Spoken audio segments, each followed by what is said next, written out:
Thank you, Krista, and good morning to all of you. And a special good morning to my friend Courage. Courage, you must put up your hand and wave. Eh? So he's the number one cameraman in the country. And he came all the way from Zimbabwe. And Courage and his family are now living here and making an excellent contribution. So it's great to be with you, and Krista, I want to thank you for keeping the introduction short.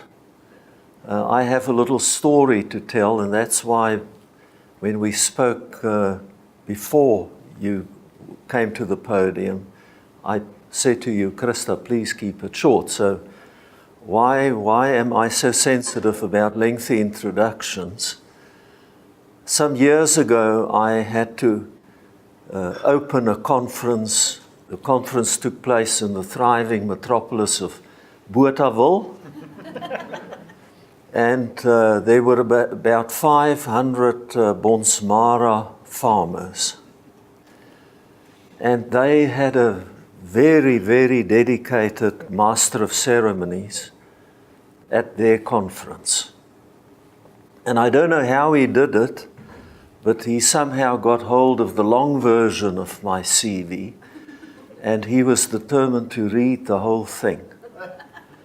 And I sat there and I became increasingly more embarrassed, and when he hit page 3, a farmer who sat in the second row put up his hand, and he interrupted the master of ceremonies because he became very agitated. So the master of ceremonies said, this farmer's surname is Swanepoel. He said, Mr. Swanepoel, so you want to say something? And he said, yes. He said, for heaven's sake, we don't want to breed with Brandt, we just want to listen to him. Yeah. So, Krista, that's why I'm sensitive. So afterwards, I went to Mr. Swanepoel, and this is confidential. It's very confidential. And I thanked him for saving me further embarrassment. And then I said a special word of thanks for the thought that I can still breed. Yeah. So I just want to say to you that I think you are so fortunate to be working here at AFGRI.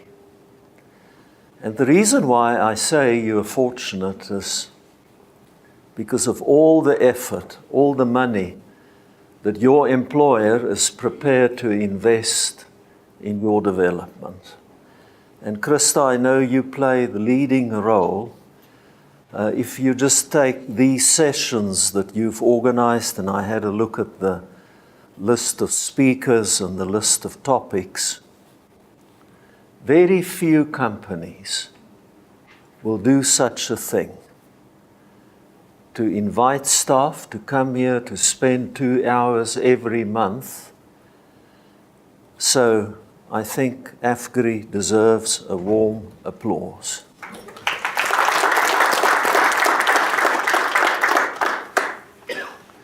So as Krista said, we're going to have a conversation about leadership.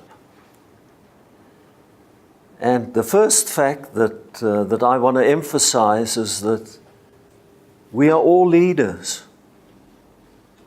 Krista referred to leaders without titles, but I'm just saying we are all leaders because the first task we have as human beings is to lead ourselves. So I'm pleading with you to please pay attention, to try and make the most of this opportunity, because we are talking about the critical success factor, namely leadership. Many of you have read John Maxwell's books. in one of his books, The 21 Irrefutable Laws of Leadership. The first sentence is, everything rises and falls on leadership. So, in my 45 years in business, I have experienced that. Everything rises and falls on leadership, whether we talk about a country, or a business, or a church, or a school, or a family. Everything rises and falls on leadership. I tend to liken it to electricity. So you refer to the fact that the eastern side of Pretoria is without electricity. So when there's poor leadership or no leadership at all, the followers, figuratively speaking, spend their days in darkness. They have no hope, no direction. They are demotivated, they are disengaged, and they deliver very poor results. But on the other hand, where there's quality leadership, inspirational leadership, there's electricity. The lights are on. People are hopeful. They know where the leader is taking them to. They are engaged. They are energetic. So what does quality leadership do? It unleashes human advantage.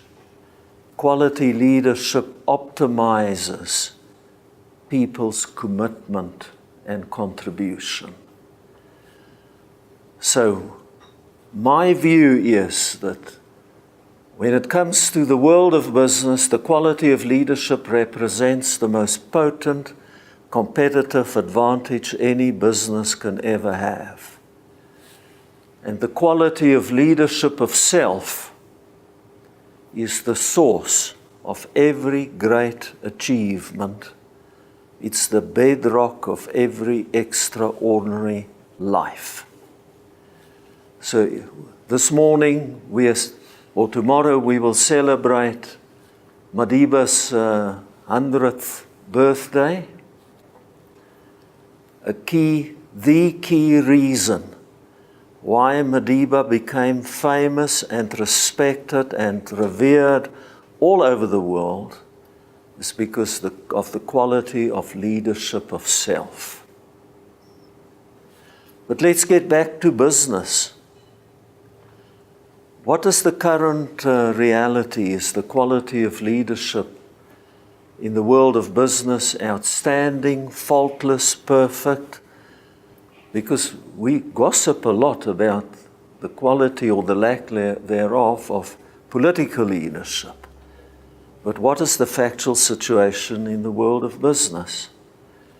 So should one look at the results of the most recent Gallup employee engagement survey, where they do engagement surveys in South African companies and then they aggregate the scores, only 8% of South African employees are fully committed.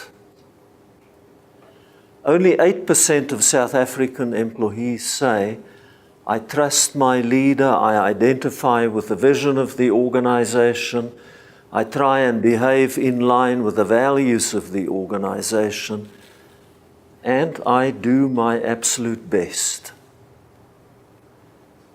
And this is the disturbing statistic that 46% of South African employees admit that they're just doing enough to stay out of trouble.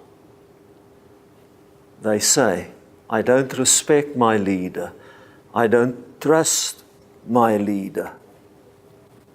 There's almost a confession that they are willing to even sabotage their employer. Informal comments that Gallup has picked up. A third of employees say, I'm prepared to sacrifice my salary increase provided I can get a better boss. A third of employees say, my boss is my greatest source of stress. So one harsh reality is for many, many employees in South Africa, work is like a life sentence, a necessary evil to endure. And it's such a reflection on leadership. Many people say, no, it's a reflection on South African workers. They're lazy, they don't want to work. Nonsense. At McCarthy, every year in October, we did an employee engagement survey. And on the way here this morning, I thought about it. 2 McCarthy Nissan dealerships located 25 kilometers apart.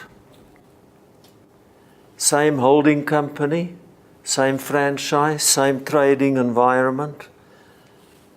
One in Germiston, located in Germiston, with a fully engaged score of 50%. And another located in Sandton with a fully engaged score of 5%. 5% versus 50%. Only one variable.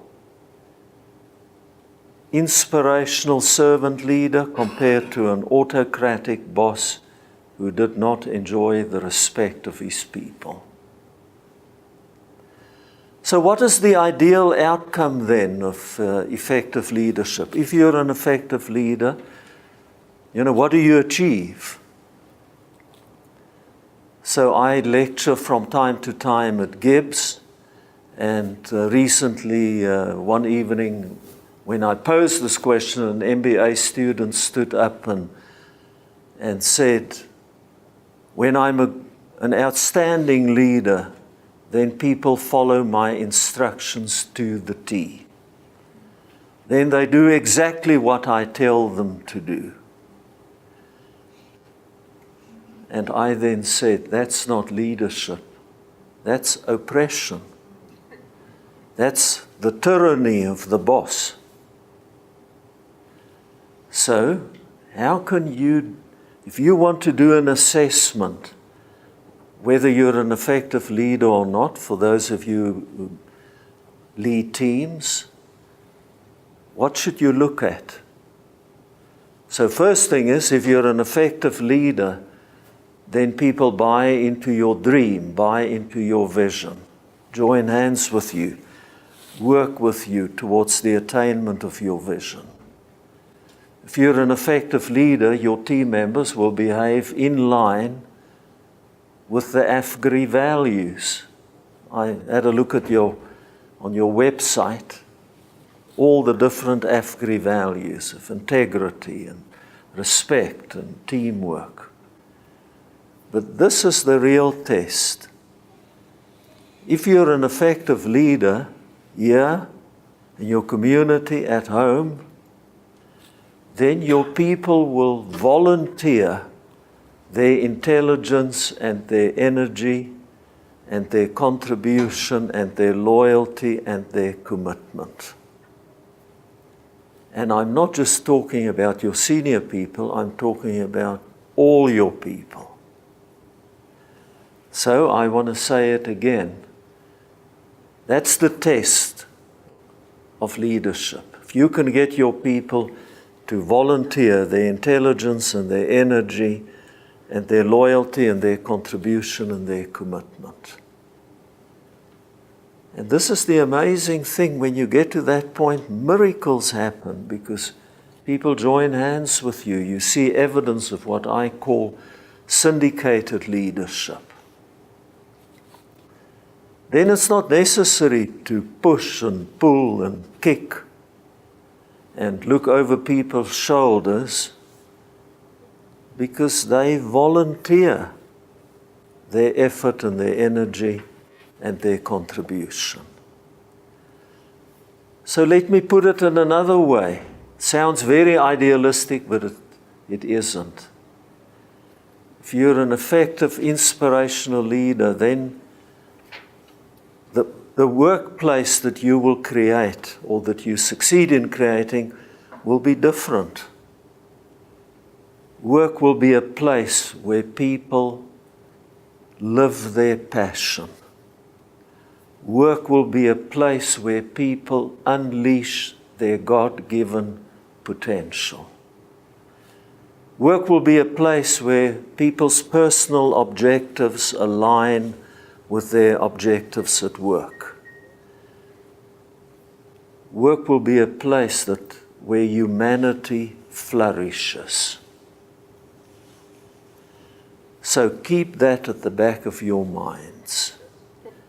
Is it easy to get to that sort of utopian state? Is it easy to get people to volunteer their intelligence and their energy and their commitment? It's not. It's not. So why do I say it's not? Well, firstly, and this is an interesting statistic, Krista referred to my book. So if you Google it, you will establish that 14 million books have already been written about leadership and management. 14 million. It's now 14,000,001, because I also wrote one. So that tells us that people are still looking for answers.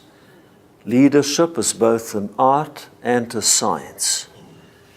And human behavior is unpredictable, and as leaders we lead different people, we have to lead them in different ways, and situations differ all the time.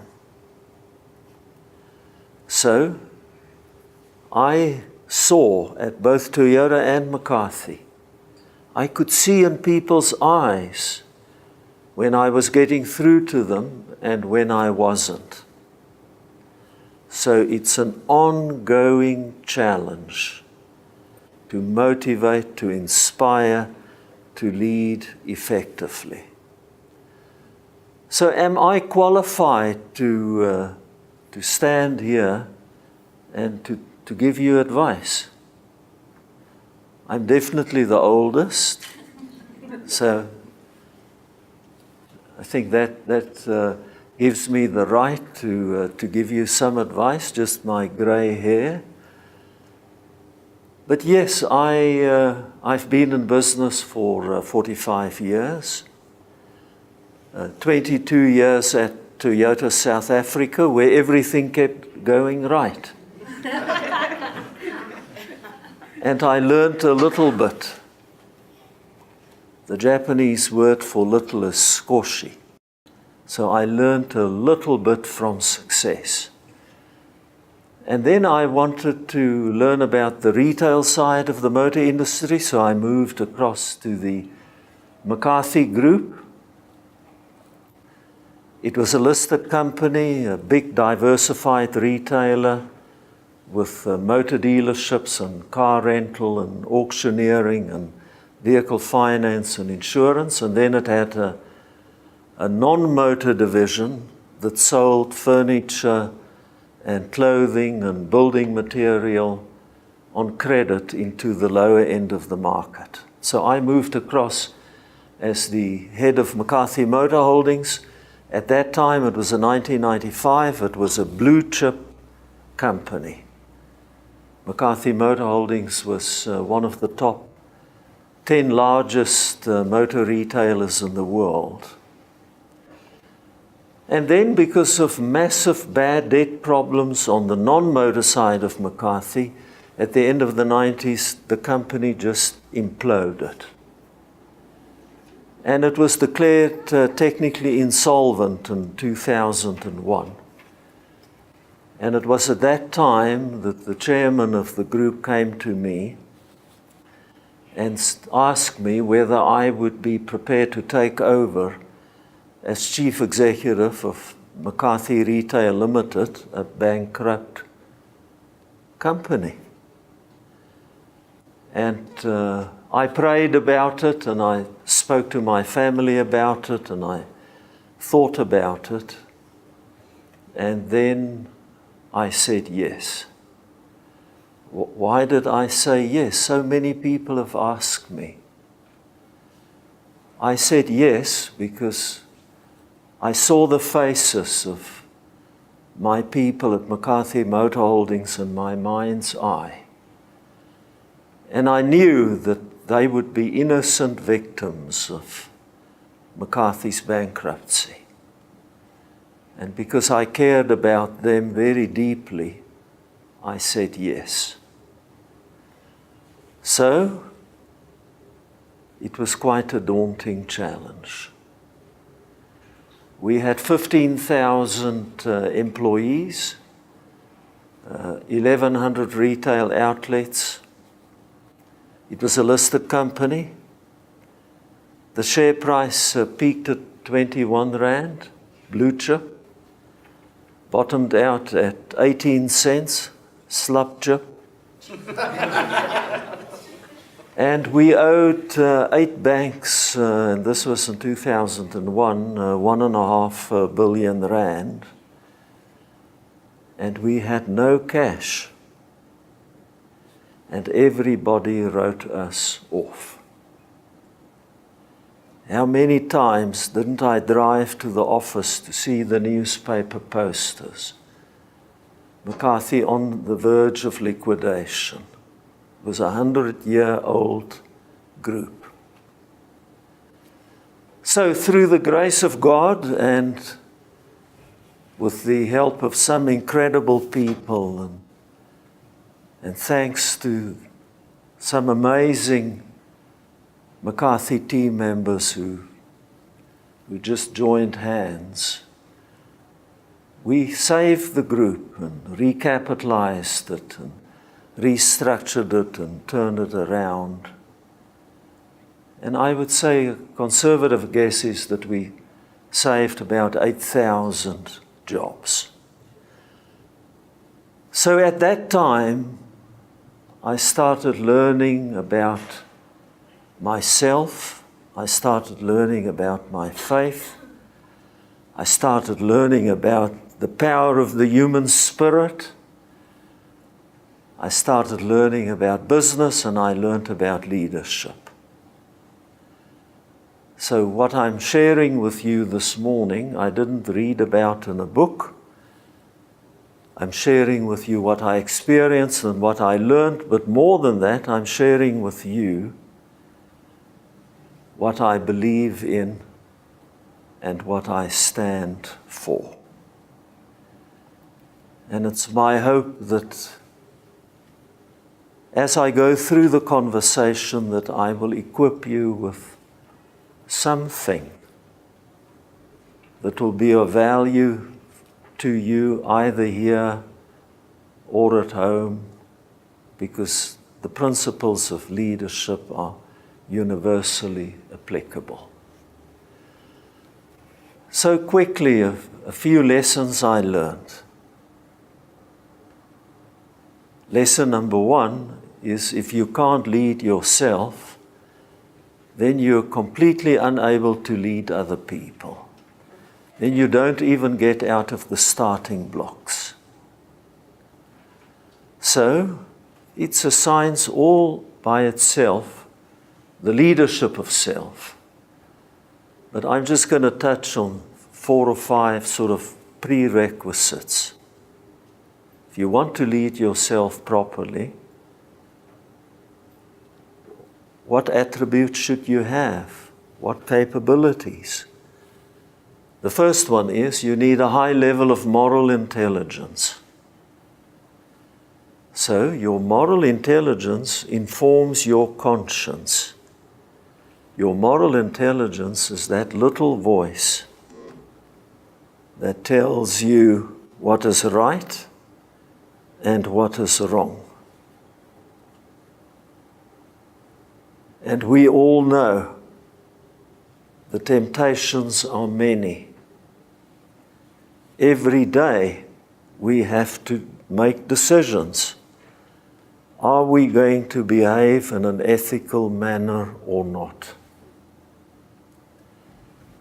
And your moral intelligence should be high, and you should listen to it. And I'll get back to that particular point.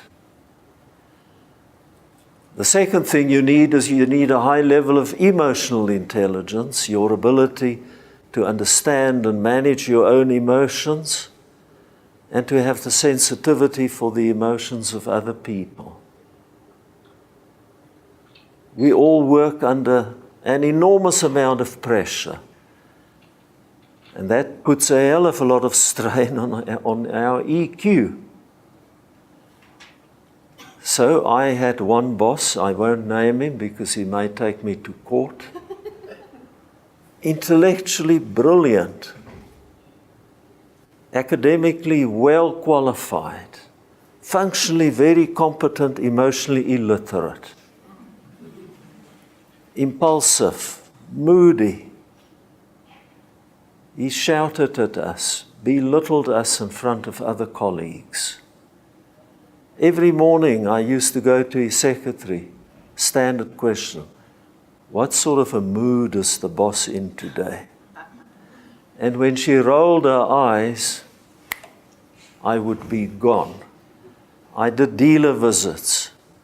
I went to customers, but I just avoided the office. To behave like that doesn't provide a platform for motivated, engaged team members. Next thing we need self-discipline. So if you have self-discipline, and it's a lifelong challenge, then you do what you need to do when you have to do it, whether you feel like it or not. And as we say here in Pretoria, in our best English, that's one more of a challenge. To do what you need to do, when you have to do it, whether you feel like it or not. And I'm afraid, if you don't have self-discipline, the likelihood that you will become an effective, inspirational, successful leader is very remote. Very remote. Last characteristic when it comes to leadership of self, you need perseverance, hardiness. You have to be resilient, because this is not a world for sissies. We all experience setbacks, and then we need to hang in and not give up. Perseverance is the ultimate talent. In your own private life, and also in the tough world of business. I was at a dinner last night at the Maslow Hotel with some overseas visitors, and across the Maslow is Investec's head office. And last night when I drove home, I don't want to tell you how late, I drove past Investec's head office and some memories came flooding back. Because in that Investec boardroom on the 8th floor, a critical McCarthy meeting took place on the 13th of March 2001. After months of trying, we got the 8 banks we owed $1.5 billion to agree to get together in one room, that room. Why did we want to get them together? Because we wanted them to sign a McCarthy debt restructuring agreement, in terms of which our debt would be converted into equity. That was the only way we could save the McCarthy Group. The banks had to become 85% shareholders in the McCarthy Group. So you can imagine when you have 8 credit managers and 8 different legal teams in the same room, what happens? 10, 15 times during the course of that day, 1 or 2 or more jumped up, stormed out, said, "We won't be party to this agreement. We object. We are not going to sign." And who ran behind them? I did. I did. Who grabbed them by the arm? I did. Why? Because the livelihood of my people was at stake. How many times did I want to give up because it was humiliating? Many times. Fortunately, I had 2 colleagues with me, and they encouraged me. And what time did we eventually sign the agreement that saved the McCarthy Group? At 2 o'clock in the morning. We started at 9 in the morning, and at 2 o'clock the following morning, the agreement was signed. If we didn't persevere,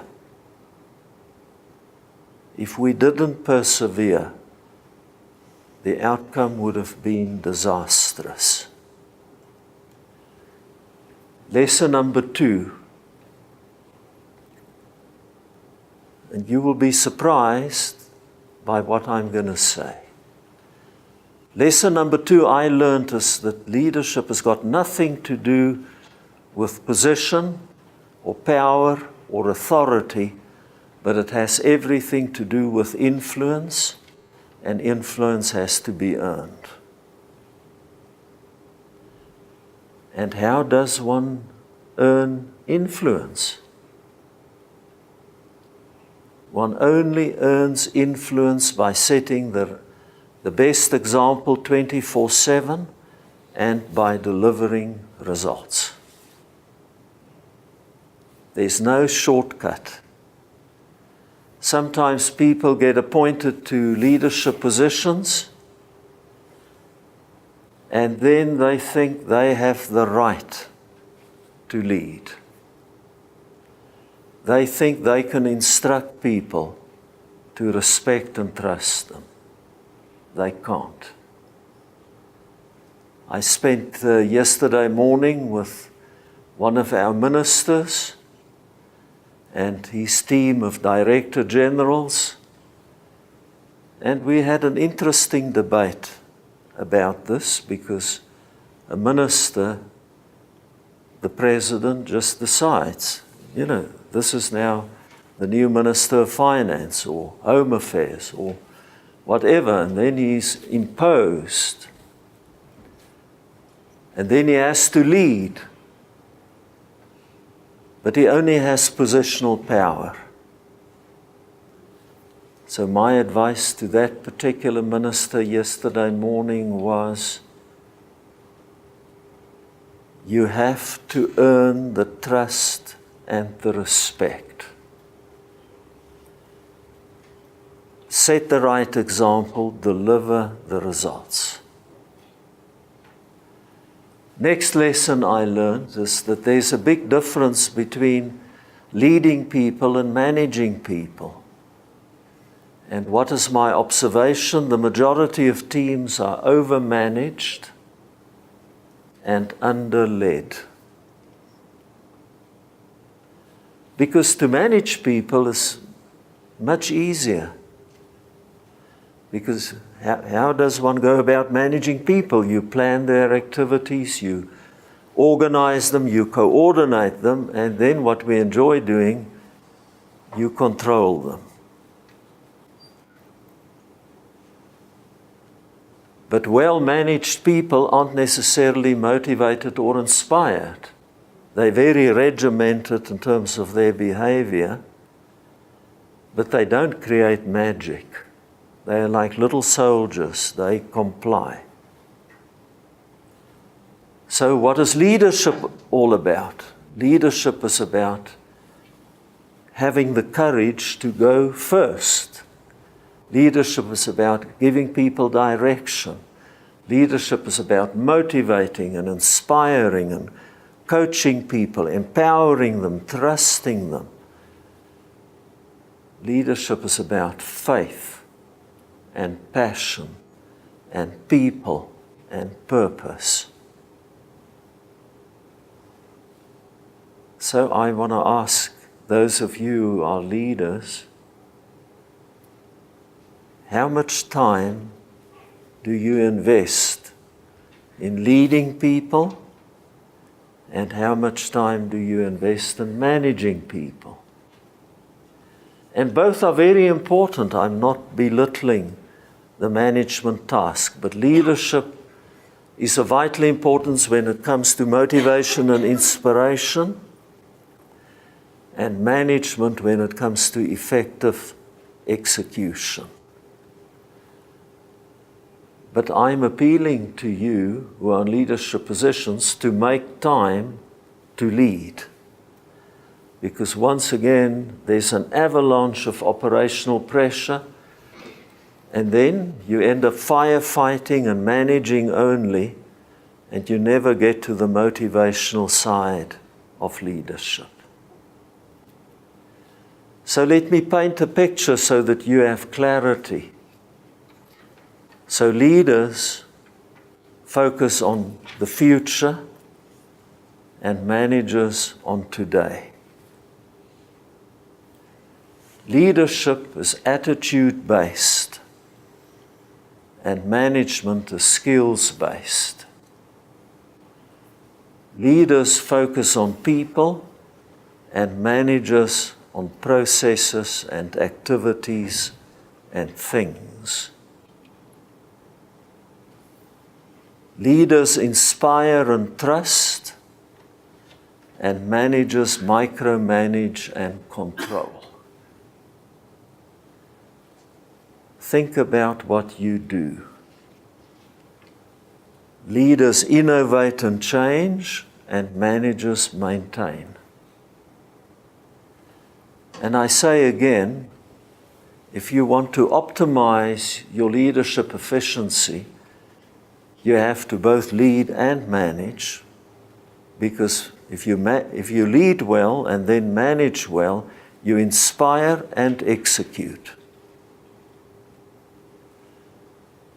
Next lesson, very important one.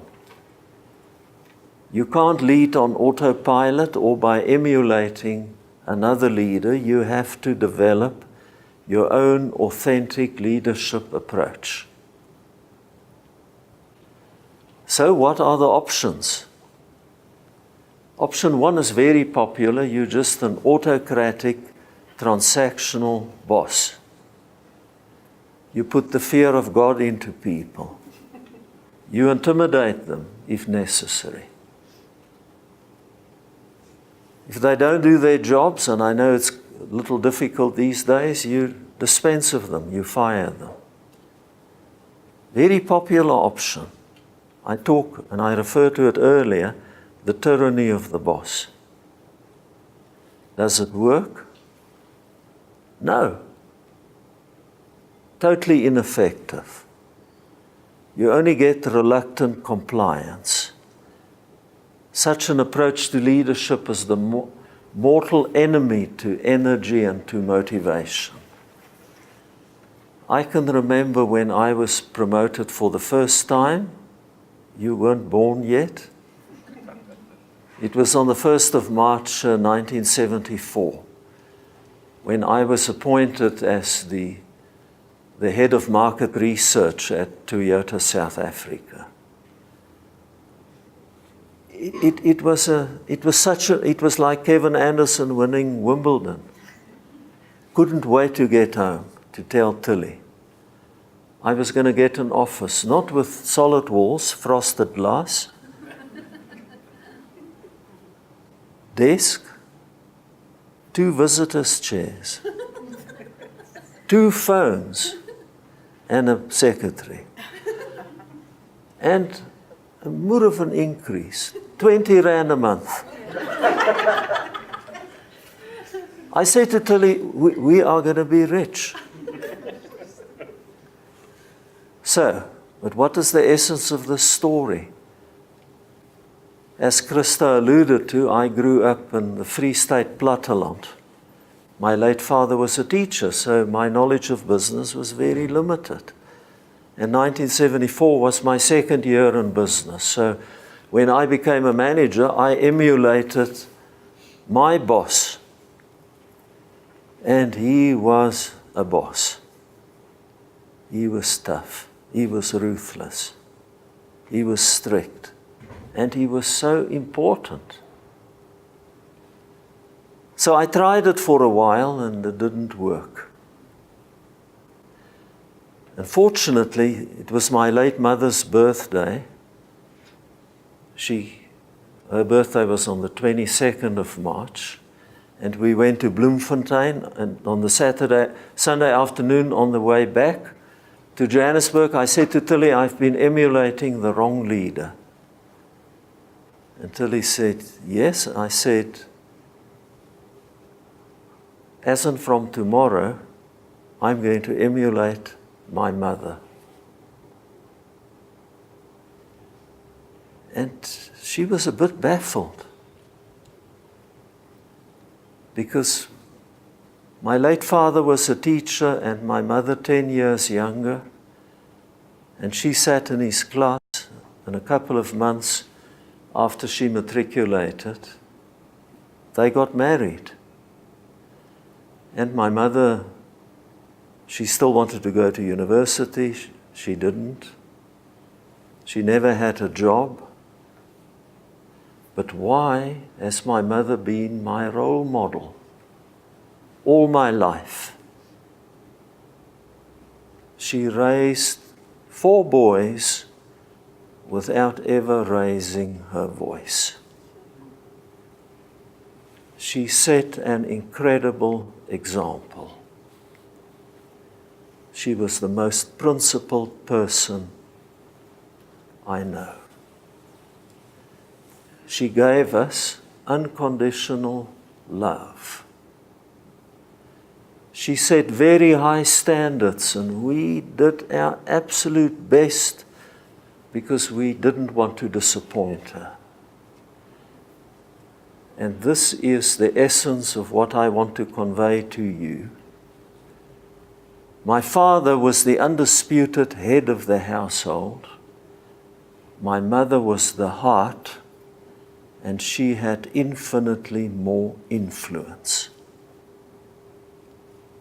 And leadership is all about influence. My mother epitomized the philosophy of servant leadership. We honor Madiba tomorrow. When he was inaugurated in 1994, he said, I'm here not to lead, I'm here to serve. To lead is also to serve. When McCarthy was bankrupt, I said to my McCarthy managers on many occasions, before you can ask for a hand, you need to touch a heart.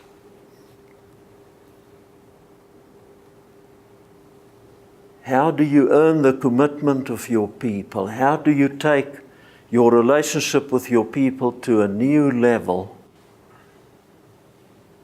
By caring about them and by being willing to serve them.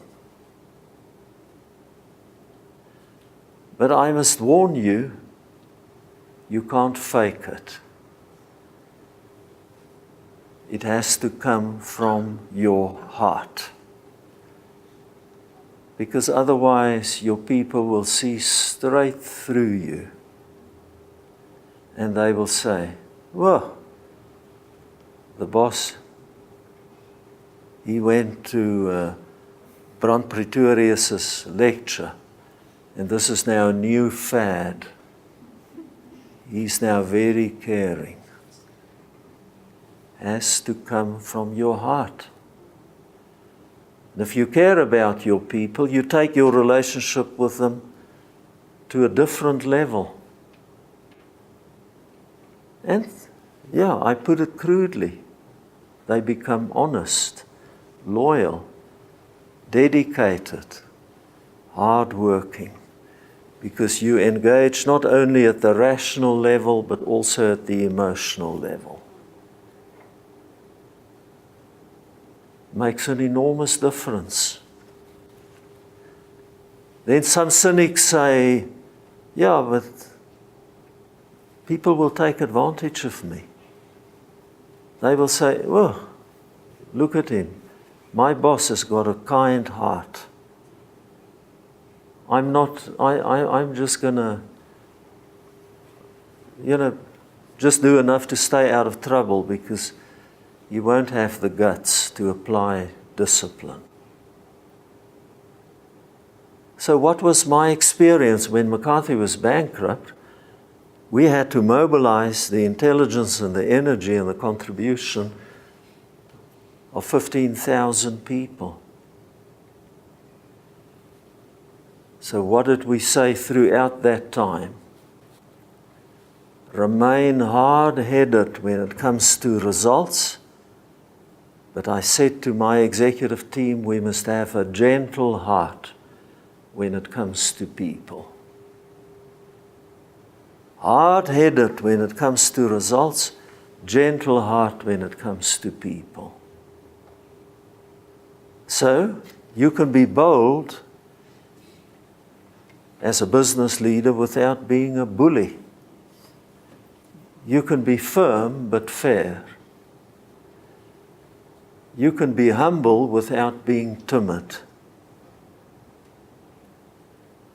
You can be rigorous when it comes to results, but not ruthless when it comes to people. And you can be kind without being weak. And this is the amazing thing. When you care about your people, when you're prepared to serve them, then they start caring about their colleagues. And automatically they start caring about your customers. So how did we get Toyota to the #1 spot in terms of customer satisfaction through the Toyota Touch initiative? How did we get McCarthy into the top league through the McCarthy Way program? We made a caring philosophy an integral part of the DNA of the organization. So servant leadership makes business sense. But it requires courage. The easy way is just to be a tough autocratic boss, because then you hide behind your positional power. So if you're a servant leader, you engage your people. You connect with them, with everything that it entails. But if you want a high level of commitment, a high level of engagement, then that is the way. And it's possible to strike the right balance between discipline and warmth, between the hard and the soft. But I say again, through caring and serving, you get through to the hearts of your people, and that is when magic happens. That is when people go out of their way to do their best. Next lesson I learned. Ethical leadership is a prerequisite for effective leadership. So I want to say it again. Ethical leadership is a prerequisite for effective leadership. So integrity is the crucial currency of leadership. If you don't behave with integrity, you cannot be a successful leader on a sustainable basis. Leadership is not about charisma.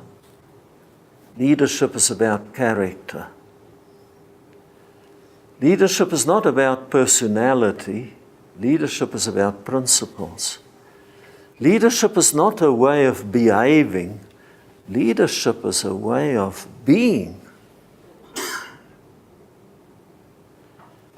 So, if you behave in an unethical manner, people will find out. And you will destroy the trust that people put in you. And trust trumps everything. When trust is destroyed, you will lose your credibility. And if you don't have credibility, you won't have any influence and you'll be unable to lead. And we see it happening in politics, we see it happen in business every day. People rationalize. They use terms like commercial pragmatism. Here in South Africa, if you don't do X, a backhander here or incentive there, then you won't ever be successful in business. You can't compromise the principle of integrity. There's no gray area. Even should your integrity come at a high price. In 2008, the motorcycle market, overnight, due to the international financial crisis, declined by 50%. The McCarthy Group is also the importer of all Yamaha products. So, 3 months after the collapse, I had a look at the stock figures, sat in the office of the MD of Yamaha SA. There was one motorcycle with a military application, an off-road motorcycle, an XF 250. We had 5 years stock, theoretically, based on the sales rate. And then something happened. A national defense force located in the northern part or north of South Africa placed an order for 300. But there was a little tail to the story. A small, in relative terms, incentive to be paid in exchange for the order. That's the temptation that I'm referring to. So what did we do? We sat with the stock for 3-4 years because we refused to inject or to start a cancer in our organization where people rationalize and justify and behave unethically and then explain and say it was, from a commercial point of view, it was a pragmatic decision. You can't have two value systems in an organization. One applicable to the staff, honesty and integrity at all cost. But when it comes to customers, oh no, then you can bend the rules a little bit. ethical leadership is a prerequisite for effective leadership. Last lesson, important lesson. Leaders deal in hope. So, if we look at our country, from many perspectives, there's a hope deficit. There is a shortage of hope. And we can talk about the reasons for a long, long time, but we have inequality, poverty, unemployment. The list is long. And also within organizations, in many instances, there's a lack of hope because people get home and they are exposed to an enormous amount of negativity. So, Krista, you referred to it this morning. Every morning, my late mother said, we must get up with our cups overflowing with gratitude. So I just want to add, in our leadership capacities, every day we should try and give our people hope that tomorrow is going to be better than today. Mr. Mandela, in his book A Long Walk to Freedom, when he spoke about his 27 years in prison and how he kept going, he said, I kept on hoping because hope is life itself. If you lose hope, then you don't want to continue living. So, also in the workplace, we must give our people hope. I can tell you, when McCarthy was bankrupt, over a 3-year period, I traveled almost every day of the week. 180 branches. You can't give people hope by sending them emails and newsletters and video conferences. You've got to go and look people in the eye and hug them and shake their hands. And then you can't just say, I've got hope, we're going to save the company. There needs to be substance. People must see the leader is working day and night, the leader is making progress, the leader is setting the right example, the leader is using initiative, the leader has got energy, the leader has got passion and perseverance. And to a greater or a lesser extent, I'm sure even in your organization, people become rather depressed. And therefore, we must be deliberate in our efforts to give them hope. Such a wonderful quote. Helen Keller, who was both deaf and blind, and an incredible social worker, she said, hope sees the invisible. And hope feels the intangible, and hope achieves the impossible. So we must give our people hope. We must give our family members hope. We must give our friends hope, because at the macro level also, if we look at our country, the challenges are very formidable. In some instances, we need to achieve the impossible. Last part of the discussion, and I feel sorry for you, you must be out on your feet. A quick checklist. So a very practical checklist. I call it effective leadership in action. So based on what I observed, And what I learned, if you want to be an effective leader, what should you do? How should you behave? Where should you put the emphasis? So I'm just going to give the checklist, and then so that there's time for debate, and should anything not be clear, you can ask. If you're an effective leader, you've got a positive vision and a clear vision.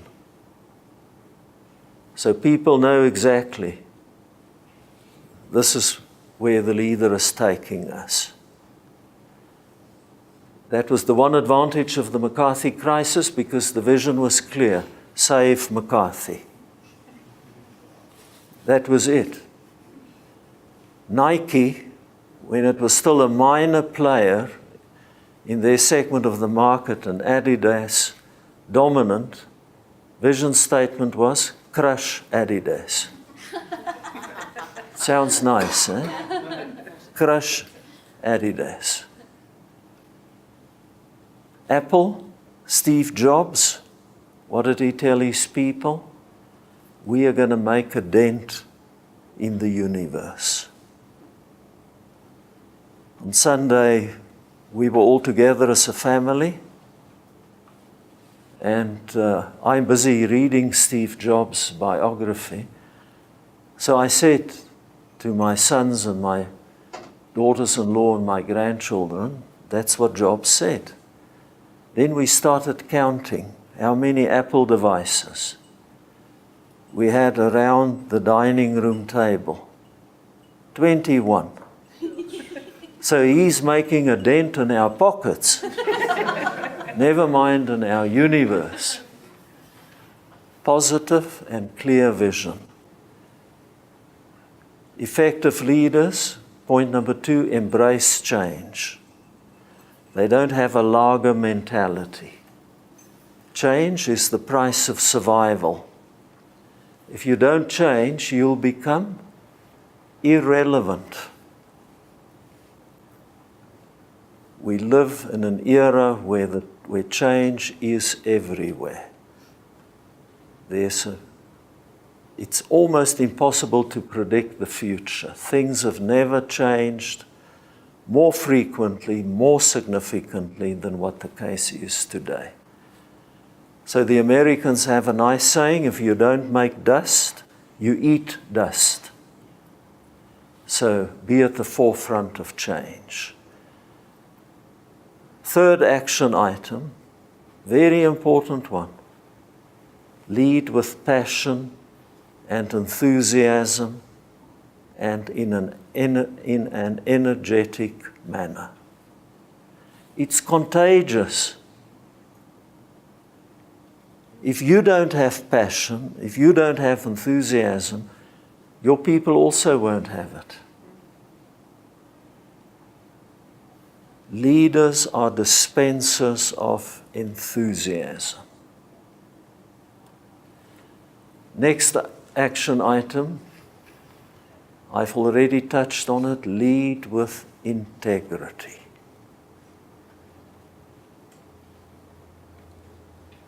Put together your own personal code of conduct. Take an hour or two and write on a piece of paper the principles and the values you believe in.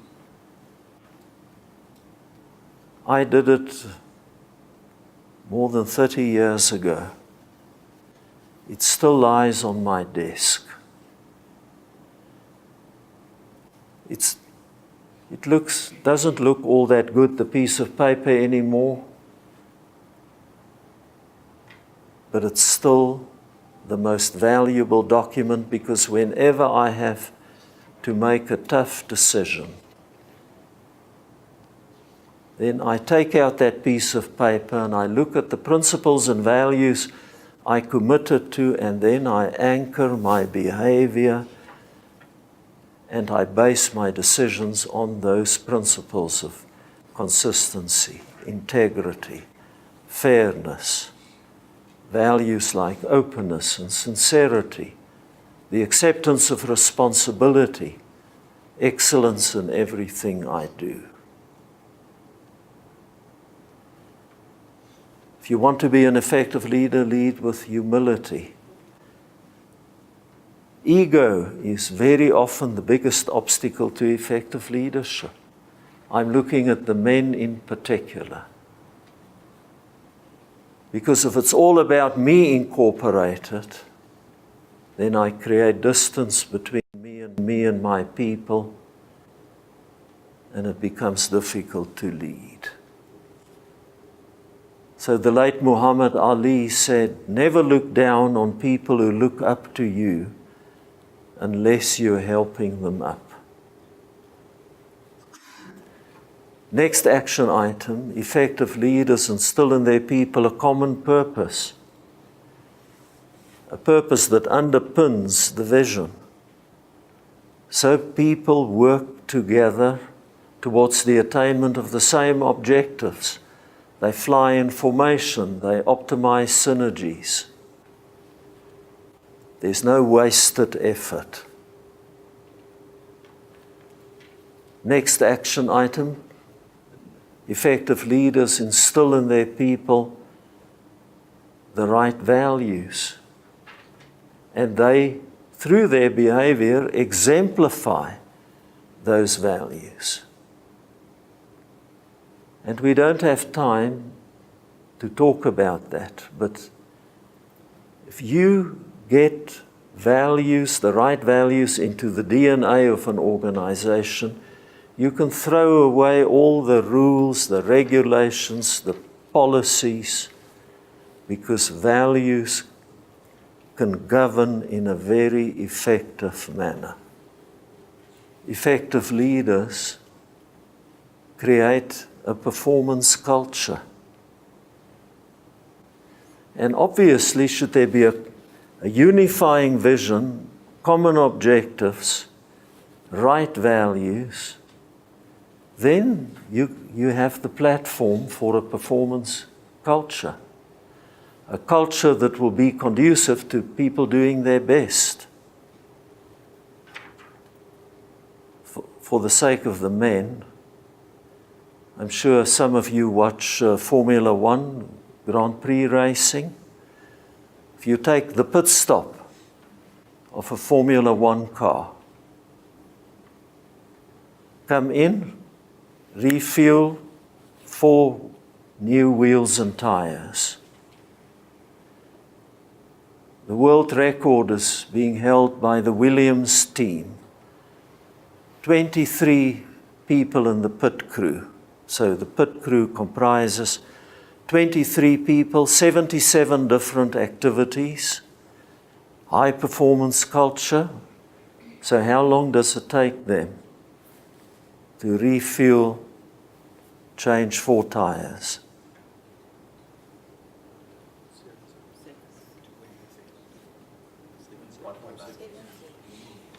You're right.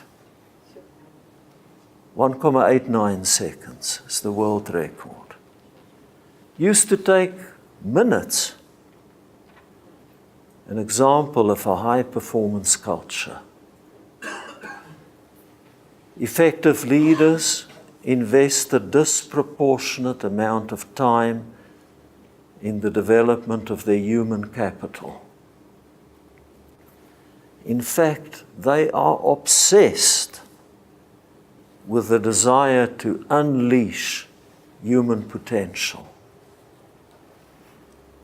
And it's the most rewarding part of the leadership function, to see people blossom. To see a security guard becoming an IT executive, a petrol pump attendant, a branch manager. So many people go to their graves with their most beautiful music still inside of them. The leadership task is to ensure that that potential flourishes. Effective leaders create relationships, quality relationships based on trust. So good relationships drive performance. There are scientific studies that have been done all over the world, the correlation between happy employees and customer satisfaction and profitability. Good relationships based on trust and respect drive performance. Effective leaders are visible and accessible. There's nothing more demotivating than a leader who's inaccessible and absent. And to the young leaders here, I just want to say, don't become too addicted to this era we're living in of emails and tweets and blogs. There's no substitute for the power of presence. Use the digital age when it comes to communication to your advantage, but remain old-fashioned. Go and look people in the eye. There's no substitute for the power of presence. Effective leaders, the next item on the checklist. Effective leaders are good communicators. They can give information meaning. Effective leaders can inform and persuade and influence and motivate and inspire. So communication is a very valuable skill. Also, effective communication in writing. I get, 100, 150 emails a day. And I look at some of them. And I cringe. Because I have to read the email 2-3 times to decipher what I need to do. What is this all about? So, once again, the art and the science of effective communication. Listen properly, make sure the communication is relevant, clear, professional. And obviously, if you don't have credibility,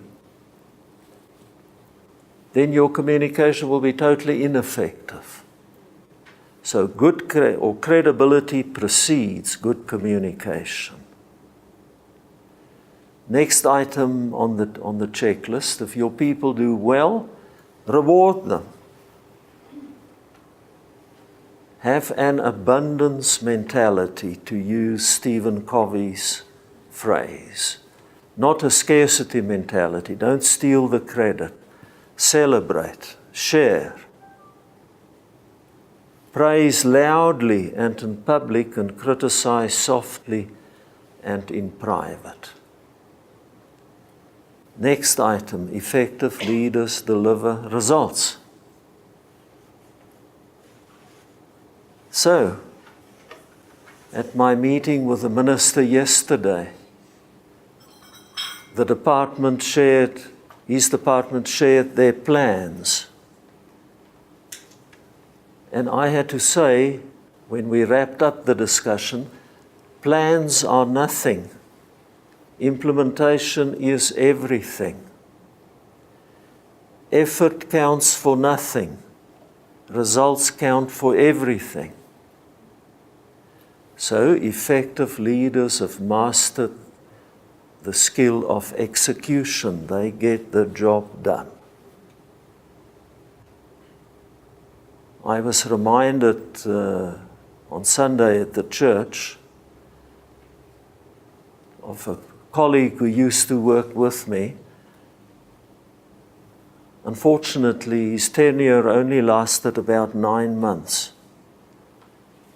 Often I could say, well said, because he had the gift of the gab, but I could never say, well done, because he only spoke about things. He didn't deliver. Effective leaders get the job done. Last item on the checklist, effective leaders, successful leaders have a higher purpose. They're not in the leadership game because they want more wealth, more power, more authority. They want to make a difference. They want to become people of significance. They want their legacy to be characterized by wisdom and character and contribution, not by power and authority and wealth. So there's no time, because every day, even at your age, you put building blocks in place. You determine every second of the day through what you say and what you do, your eventual legacy.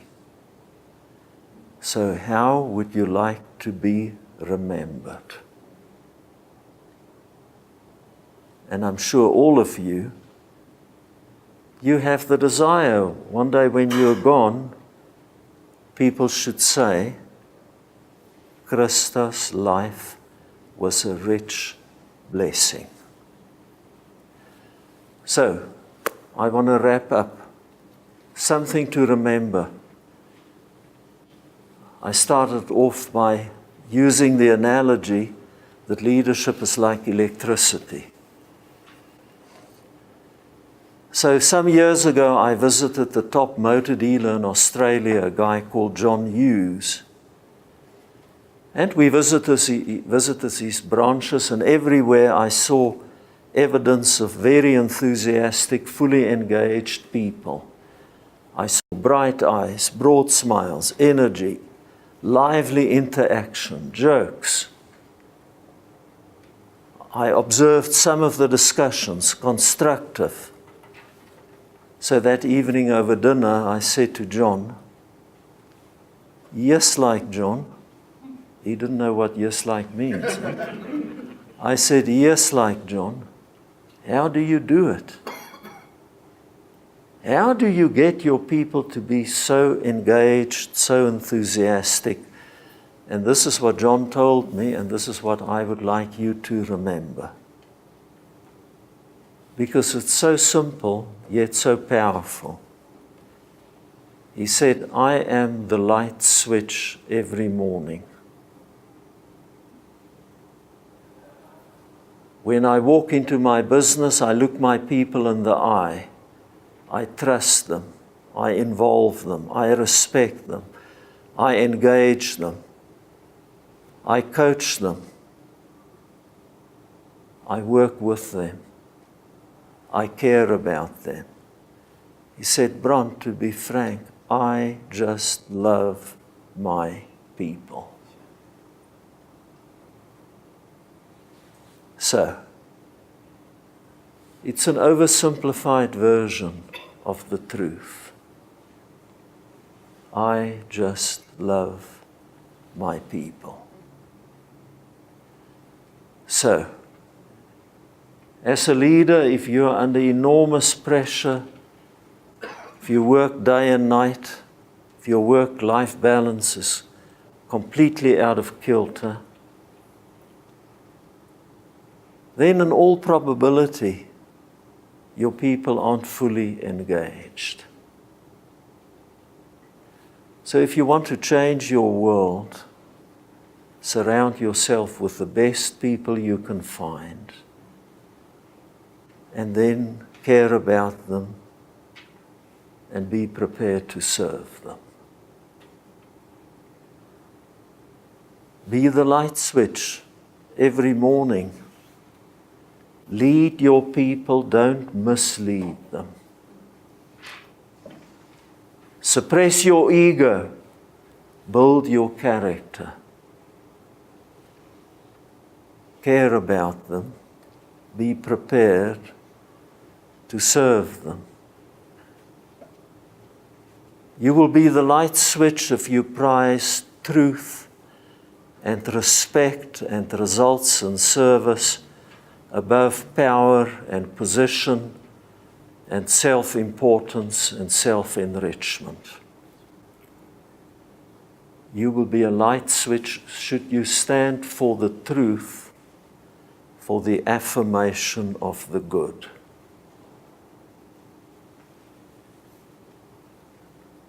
You will be a light switch if you always do the right things when it comes to principles and values. And then when you do the right things right, when it comes to execution. You'll be an inspirational leader like Madiba was. Should you inspire your people through your example to dream more, to learn more, to do more, and even to become more. So I want to wish you and the whole team at AFGRI every success with your leadership challenge. Thank you.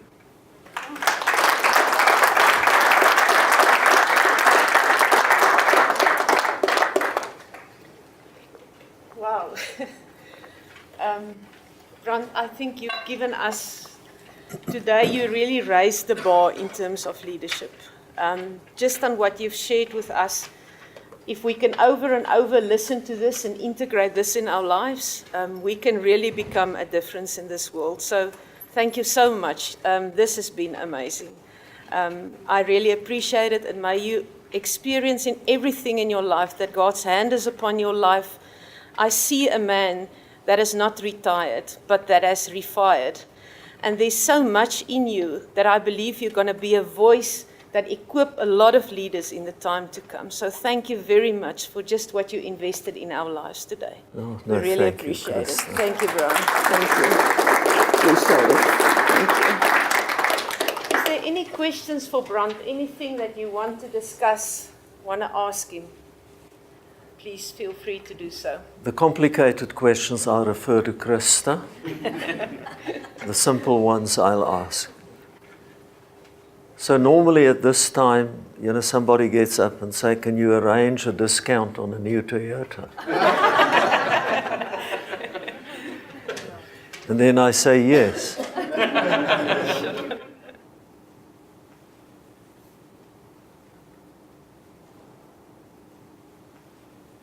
Yeah, it's a very relevant question because I had to face up to that reality every day that you employ a large number of people and there are different levels of management. And especially at the supervisory level.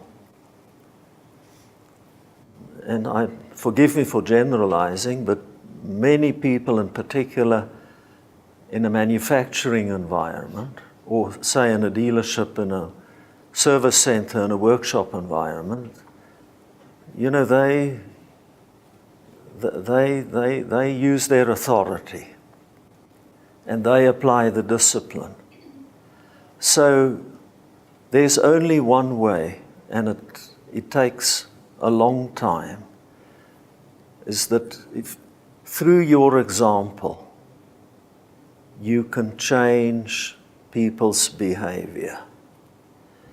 And if you in a consistent manner communicate the essence of the leadership philosophy in an organization, and if you over time, in a fair manner, remove supervisors or managers or even directors who do not subscribe to the same philosophy, then eventually you make a serving and caring mentality part of the DNA of the organization. But I want to stress again, you can't condemn people because, they have a different approach. Therefore, you must, through your example, inspire them to try the approach that you want to inculcate into your organization. But you follow a process that is transparent, a process that is fair, so that you don't crucify any of the principles and values that you stand for and the organization stands for. So that I succeed to a degree, because it is a reality that in big organizations like yours, many subcultures exist. And in some cases, you know, when bosses become sort of addicted to power and authority, and their behavior becomes ingrained. So, last part of the response. Remuneration practices impact behavior. So, for example, at McCarthy, at all the levels of management, they were incentivized based on financial performance, and there were some non-financial criteria. So, on the non-financial side, employee engagement scores, customer satisfaction, progress with transformation. So over time, because that was used as a mechanism, hard-nosed, autocratic bosses started reconsidering their approach. Because in that category, the inevitable result when it came to employee engagement was low. So one uses a number of different mechanisms, like remuneration and reward, but the best way to influence is through example. And some people, I admit, you will never change. And then such people over time will hopefully go and work somewhere else, because you can't indefinitely tolerate behavior that is not in alignment with the values and the philosophy you believe in.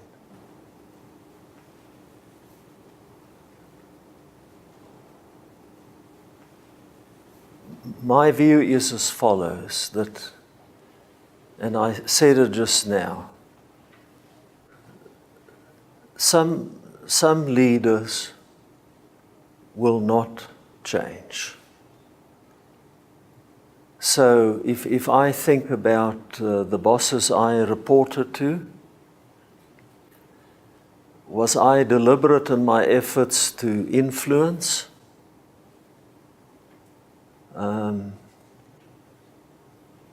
What I can say with conviction is that they knew exactly what I stood for.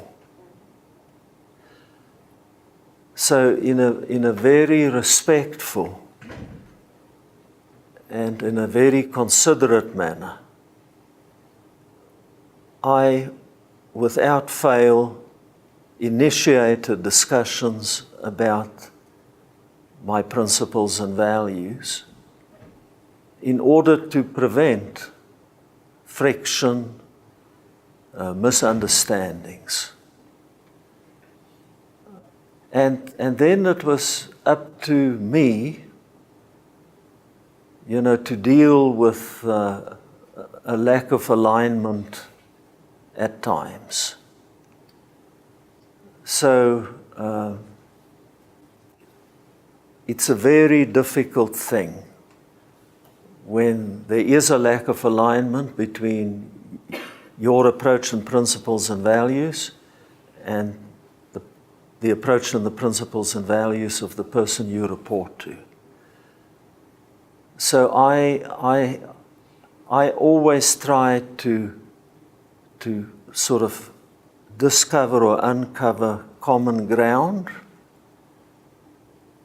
And then when we disagreed in a respectful manner, I restated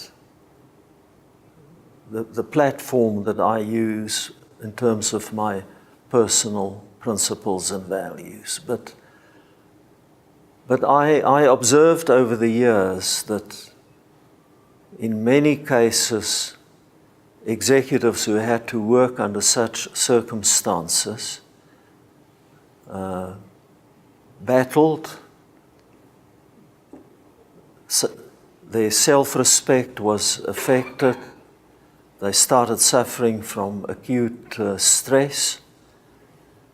So in some cases it became unbearable and they left. Because people with a traditional autocratic transactional mindset and approach,